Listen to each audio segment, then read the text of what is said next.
All right, let's talk a little bit about Pennsylvania cancer and policy. For those who saw my Indiana one, you'll see that, ultimately it's kind of the same. They're basically telling you ultimately what your risk of getting cancer is. And then they talk a little bit about, how much the amount is. The max is 50,000, and they go in $10,000 increments up until you're from 10,000 to 50,000.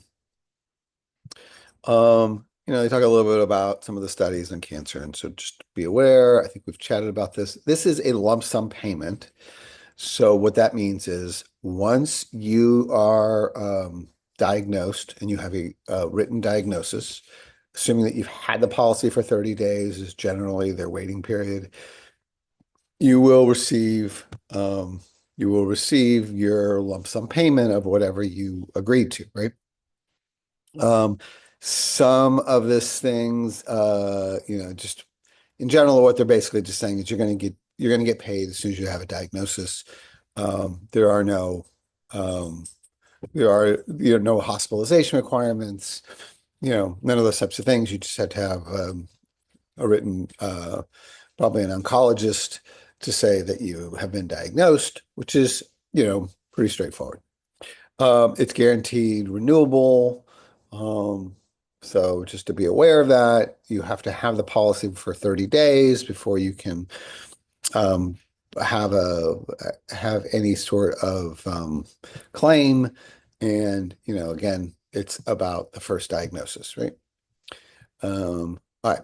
So then let's go through. This is sort of more of that. There are some in Pennsylvania. They're required to sort of provide some more information here, but again, it's a 30-day waiting period, and they just sort of want to kind of clarify that there is no specific coverage for any of these items, which have nothing to do with cancer. So just be aware of that.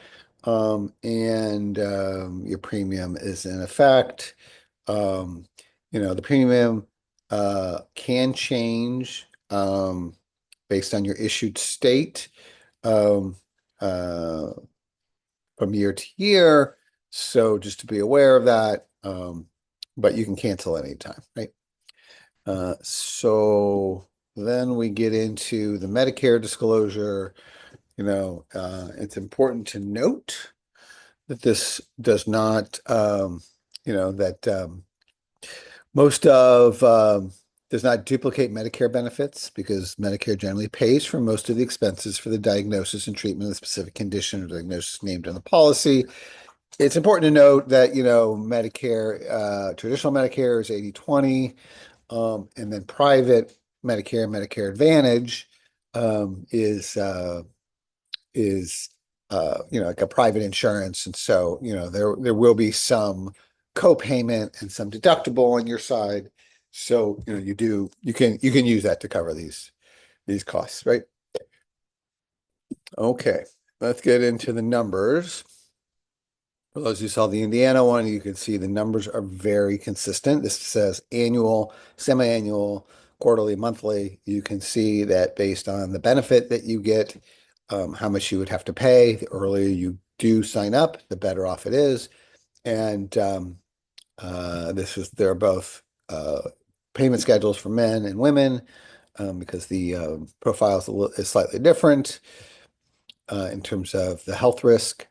And so you can see as you go through each of these, you can see that there are corresponding increases in based on the coverage amount, and that is something to be aware of.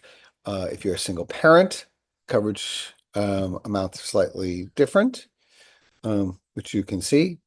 And then finally, if you look at a family plan, the premiums are of course more because they cover a bigger range.